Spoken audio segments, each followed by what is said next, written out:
I know obviously this is something that, you tweeted about that this was a moment that you've wanted for a long, long time, and you've dreamt about this since you were a kid. Just to be able to make that childhood dream come true for you to become an Olympian. How exciting is it? What does it mean? It's it's surreal. It's something I've like talked about and believed for so long, for it to actually have happened. It's really hard to process. It it feels so believable, but it also feels so unreal that it actually is like done. It feels weird to have to make new goals because I reached this one, and um I'm just ecstatic about it. It means the absolute world. It's just showing that everything I've poured into this and everyone that's poured into me, that it's all worth it. And that hard work and just time and determination and all of it can really produce a dream. For you, obviously, we saw that moment on TV when you found out, when you realized it. What was that moment like? What was kind of going through your head? What was that rush of emotion just like for It you? was it was pure relief, honestly. That series of throws was the hardest thing I've had to battle. I felt like I was going into that meet pretty confident, and I was confident. My mind felt at peace. I was telling myself to have fun, because I did trust my ability. I trust what I could do physically and what we've worked on, and I felt mentally prepared. And I think I was talking to myself so much that I didn't realize how disconnected my body still was, and how the environment and the pressure really did affect me. So, having a series of throws not so good, and having to fight back, fight the fear, fight everything that I was experiencing, and to put myself in a position to make an Olympic team and to get third. When I found out that I kept that position, it was just pure relief and emotion. And I don't know if I would have had that same moment if I would have gotten good throws from the beginning and had been secure, because it was just the fear, finally was relieved, and I was trying to run over to my coach, and I don't think they let me on the track, so it just happened there. It hit me like a train, and I just had to drop to my knees and just pray and give thanks and just let it out. I just collapsed, of just pure relief. Who was that in the stands that you went over and had that moment with too? Was that family for you? Yeah, so I had obviously my coach there, and then I had my family. I had my best friend, two really close family friends that actually used to be coaches in high school for me. I had my boyfriend and his mom, and it was just an amazing experience to share with them. I'm so grateful that we could even have people there. It was a struggle to get tickets. It was a struggle. So just to have my family be there and to share this moment, and they all know my journey. They've seen what I've, gone through, the highs, the lows, the struggle, all of it. They've seen it. And for them to share this moment with me was just so emotional and so special, and just something we're all going to be able to share and have for the rest of our lives. Cool stuff. What's been the support like from the hometown? What have the messages and the outpouring been like from Waterloo and the DeKalb High School and area community? It's been so great. I'm finally starting to be able to see all of it, because, of course, there was a lot I had to do the next day, so I haven't even been able to read a lot of the messages until today.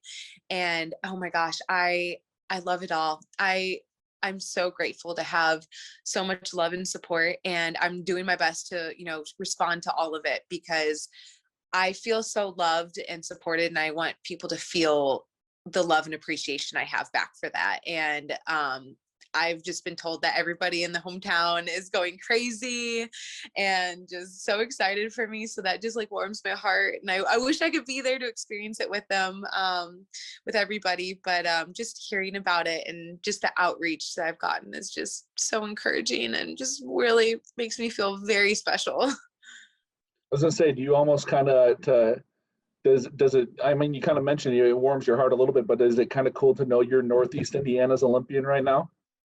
It's really weird. It's it's pretty crazy.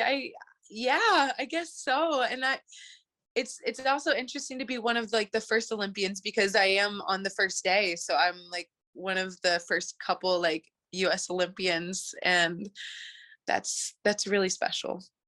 That's yeah.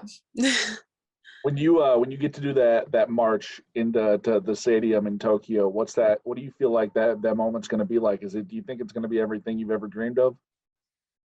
I I I think it's going to be more. That what I've heard from other people is that whatever I expect it to be, it's going to be so much more than that. So I don't even know what to expect at this point. I don't even know. And it is going to be a little bit different with like COVID restrictions.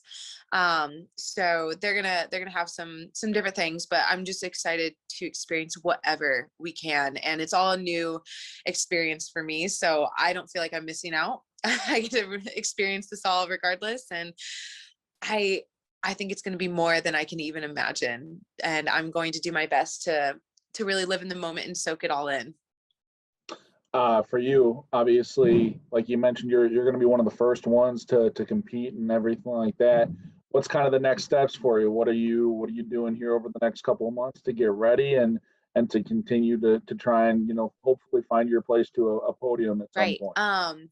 So I am going to start back training this week. So we have to adjust my lifting to another peak. And I'm excited to get back to that because I love the weight room so much. So we're gonna do that, and then basically technique wise, I'm just going to be grinding in my technique and just trying to simplify it, trying to make it feel as natural as possible. I now know how I react in stressful situations, even if I believe my mind is right.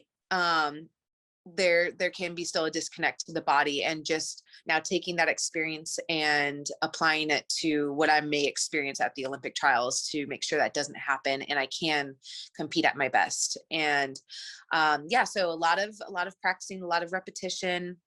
Again, just trying to simplify it. I'm going to be doing, I believe, some meets overseas. I think I'm going to go to France and compete. Super excited for that. And that'll be a good experience to feel what an international meet will feel like coming up. Yeah, I pretty much just grinding it and just trying to soak in as much experience as possible. I'm really blessed to have an amazing coach, and he's going to help me, physically and mentally prepare for this coming meet. And I've been reaching out to other athletes that have either been in this situation or have experienced something like this, and just trying to pull from them and just prepare myself in the best way possible, so whatever comes my way, I can still be successful and be at my best. I was gonna say, do you feel like your time, just with the Olympic trials and just like you said, what you had to go through with that, with it being your fifth throw and ultimately finding out that that was the one that propelled you onto the Olympics, do you feel like just everything that you went through the trials is going to help you mentally, physically, everything like that as you get ready for the Olympics here in a couple of months? I really think so. And in that way I am, I guess, kind of grateful for it to happen. I don't ever want to experience that again. It's taught me that I want to get so good and so consistent that I never have to go through that again, because it was awful. It was absolutely awful. I mean, it was amazing, but oh gosh, that stress, and to have to fight that stress and fight that fear was awful. So I do think it really prepared me, because this is probably, I mean, this was the biggest meet I've ever competed at, and with so much on the line. I'm going to use every bit of this experience to become a better thrower and just to learn about me too. how I react and how my body reacts. And yeah, I think it's going to make me a better thrower in the long run, to have experienced this. And I do know that like I can fight back, and I used whatever mental strength I had, to bring myself to a position to make this team, because it very well could have went the other way. I could have easily collapsed under the pressure. My warm-ups were not good. My first couple throws were not good. Hitting the cage on the first throw was pretty traumatic. But I had at least soaked up enough, from what I've learned in mental strength to propel myself from that. So yeah, I'm definitely going to use this experience from the Olympic trials to better myself for whatever I'm experiencing in Tokyo. I know, and obviously you've got, a few months to kind of let everything settle down, soak in and all of that, but obviously you met Olympic standard before, trials began and everything. How do you feel about your chances and your opportunity heading in? Do you feel like you can go in and, and make a splash at the Olympics? Absolutely. I actually feel a lot better going to the Olympics than I do going to the trials, surprisingly.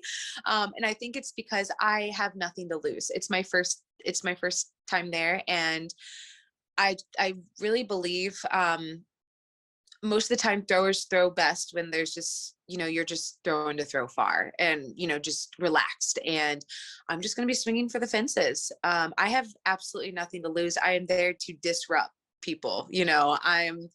I'm new, and I'm gonna do my best to make my mark and let people know, hey, I'm here and I'm here to stay. And I want to be a force, and I want to get on that podium more than anything. That is now my new goal. I achieved my old goal, of making the team, and now I need to set those high goals. And yeah, I absolutely think I'm going to be able to go in and be successful, because I have nothing to lose. I'm grateful to be there, and I'm just there to throw far, and that's all I got to do. And that's gonna take me places.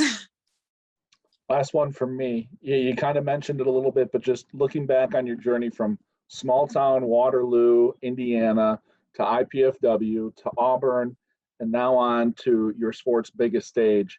Just when you look back on your journey, what's it been like, and just how big of a smile does it put on your face, knowing that it's not obviously concluding yet, but coming to a peak with this for the time being?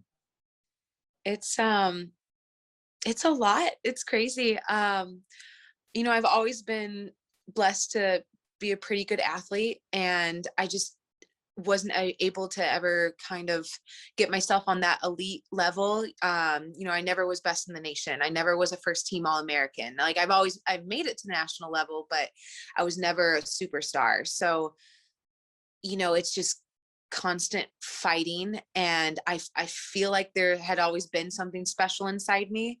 And I just knew I had to stay steady on my journey, and not get caught up in what other people's journeys look like, and the fact that it might be different than mine. And they might have success now or at this age, and that might not be my journey. And I think, yeah, just going through college and just continually being like a fighter, and holding true to that dream, and doing everything I can to reach that. Even if I wasn't quite there, I was still pushing for it. And, it pays off. It really does. It just, there's so much to learn, and I'm maturing more in this sport and understanding what it takes to be successful. And it's different than what I originally thought. I was always a very passionate thrower, passionate athlete, and it takes a lot more than just passion. And it takes, you got to know how to control it and where to put it. And that was a game changer for me this year.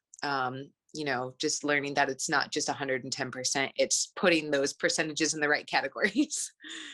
And I think I finally had learned that throughout my years of like college and now into professional career.